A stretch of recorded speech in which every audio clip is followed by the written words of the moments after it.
음, 요즘 주변에 일본 여행 가는 분들 정말 많죠. 엔화가 싸니까 역대급 엔저니까 지금이 기회라고들 합니다. 10만 원 환전하면 예전보다 몇 천엔은 더 얹어주니 마치 공돈이 생긴 기분일 겁니다. 라멘 한 그릇을 먹어도 쇼핑을 해도 괜히 돈을 번 것 같은 착각에 빠지게 되죠. 자, 그런데 말입니다. 만약 제가 여러분이 지금 즐기고 있는 그 엔저 특가가 사실은 대한민국 경제의 시한폭탄 스위치를 누르는 것과 같다라고 말한다면 너무 과장된 이야기로 들리시나요? 에이, 일본이 어렵다는데 우리랑 무슨 상관이야. 오히려 여행 가기 좋고 일본 물건 싸게 사서 좋은 거 아니야? 라고 생각하셨다면 오늘 영상 제발 끝까지 보셔야 합니다. 당신의 그 아니란 생각이 1997년 우리가 겪었던 그 끔찍한 악몽을 다시 불러올 수 있는 나비 효과가 될 수 있다는 사실을 알려드릴 테니까요. 사람들이 진짜 모르는 게 뭐냐면 지금 우리가 목격하고 있는 이 엔저 현상은 단순한 환율의 등락이 아니라는 겁니다. 이건 세계 3위 경제대국 일본이 수십 년간 대자 터진 암덩어리를 더 이상 감당하지 못하고 보내는 구조신호이자 절규라는 거죠. 그리고 그 파편은 가장 먼저 바로 옆 나라인 대한민국으로 튀게 될 겁니다. 자, 여기서부터 조금 어려울 수 있지만 제가 아주 쉽게 설명해 드릴게요.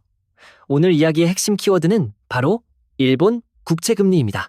국채는 그냥 정부가 발행한 빈 문서라고 생각하시면 됩니다. 일본 정부가 돈이 필요해서 돈 빌려주면 나중에 이자 쳐서 갚을게 하고 약속 증서를 파는 거죠. 그런데 이 국채금리가 4%까지 폭등한다? 이게 대체 무슨 의미일까요? 경제학의 기본 원리 중 하나는 채권의 가격과 금리는 시소처럼 반대로 움직인다는 겁니다. 금리가 오른다는 건 채권의 가격이 폭락했다는 뜻입니다. 즉, 일본 정부의 빈 문서를 아무도 사려고 하지 않는다는 거죠. 일본 정부? 저거 빚 갚을 능력 있나? 못 믿겠는데? 이자 4%나 얹어주지 않으면 안 사! 이런 상황이 된 겁니다. 여기서부터 진짜 무서워집니다. 일본은 전 세계에서 빚이 가장 많은 나라 중 하나입니다. GDP 대비 정부 부채 비율이 260%가 넘어요. 상상이 가시나요? 1년에 1억을 버는 사람이 빚이 2억 6천만 원인 셈입니다. 그런데 이 빚에 대한 이자가 1%에서 4%로 뛴다? 이건 그냥 정부가 파산합니다 라는 선언과 다름없습니다. 우리가 오늘 다룰 일본 국채 금리 4%는 바로 이 경제 아마겟돈의 기폭장치라는 거죠. 지금 이런 생각 드시죠? 아니, 세계 3위 경제대국이 왜 저 지경이 된 거야? 일본은 잃어버린 30년이라 불리는 장기 침체를 겪으면서 경제를 살리기 위해 극단적인 방법을 썼습니다. 바로 제로금리 정책이죠. 이자를 거의 0에 가깝게 만들어서 기업들이 돈을 마구 빌려 투자하고 사람들이 소비하게 만들려고 한 겁니다. 하지만 결과는 어땠을까요? 이미 활력을 잃은 경제는 살아나지 않았습니다.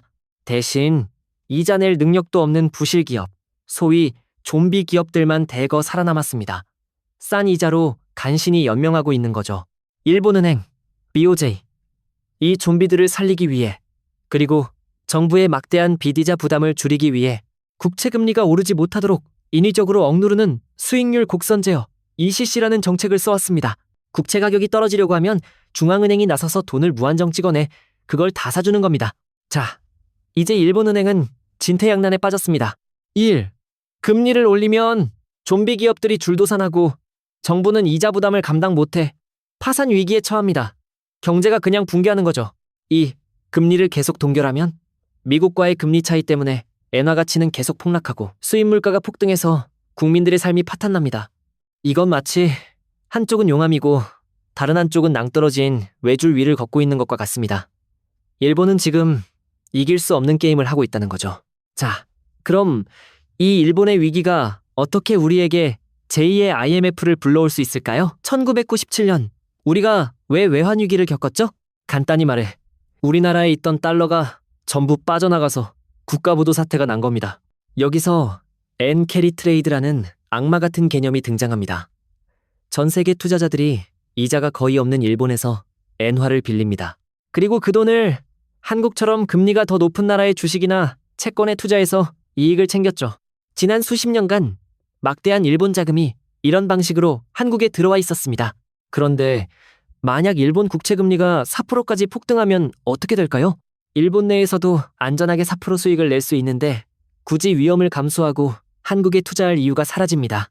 동시에 일본 내에서 돈을 빌렸던 투자자들은 엔화 빚을 갚기 위해 서둘러 한국 자산을 팔아치우기 시작할 겁니다. 주식을 팔고 채권을 팔고. 그들이 한국 자산을 판 원화를 들고 있을까요? 아니죠. 전부 달러로 바꿔서 일본으로 돌아가거나 안전자산인 미국으로 향할 겁니다. 순식간에 한국 시장에서 원화는 넘쳐나고 달러는 씨가 마릅니다. 결과는 원화 가치 폭락 환율.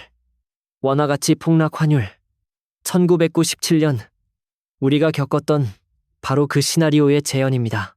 일본발 위기는 여기서 그치지 않고 세계의 거대한 쓰나미가 되어 우리를 덮칠 겁니다. 첫 번째 파도. 수출 전선의 붕괴입니다. 엔화 가치가 폭락하면 일본 제품의 가격 경쟁력이 엄청나게 강해집니다. 세계 시장에서 일본 자동차, 반도체, 철강은 파격 세일 딱지를 붙이고 팔리게 되죠. 반면 우리 제품은 상대적으로 비싸집니다. 품질이 아무리 좋아도 가격 앞에서 장사 없습니다. 현대차가 도요타에, 삼성전자가 소니에 밀리기 시작하면 우리나라 수출 기업들의 실적은 박살나고 그 여파는 고스란히 우리 직장인들의 고용 불안으로 이어질 겁니다. 두 번째 파도. 앞서 말한 외국인 자금의 대탈출입니다. 일본 자금만 빠져나가는 게 아닙니다. 일본이라는 거대한 경제권이 흔들리면 전 세계 투자자들은 위험을 감지하고 한국과 같은 신흥국 시장에서 일제히 돈을 빼기 시작합니다. 일단 빼고 보자는 공포 심리가 시장을 지배하는 거죠. 세 번째 파도. 자산 시장의 동반 붕괴입니다. 외국인들이 주식을 내다 팔면 코스피는 폭락할 겁니다. 환율이 폭등하면 한국은행은 원화 가치를 방어하기 위해 금리를 급격하게 올릴 수밖에 없습니다. 금리가 폭등하면 당신의 주택담보대출이자는 감당 못할 수준으로 치솟고 영끌에서 집 산 사람들은 버티지 못하고 집을 던지기 시작할 겁니다. 주식 폭락, 부동산 폭락, 자산 시장의 붕괴는 바로 내 통장 잔고의 소멸을 의미한다는 거죠. 자, 여기까지 들으셨다면 등골이 서늘하실 겁니다. 충분히 공포를 느끼셨다면 이제 살아남을 방법을 이야기할 시간입니다. 우리는 일본 정부나 한국은행이 어떻게 할지 기다리고만 있을 수 없습니다. 국가의 외환보유고가 있듯 우리 개인도 위기에 대비한 외환보유고를 만들어야 합니다. 지금 이런 생각 드시죠?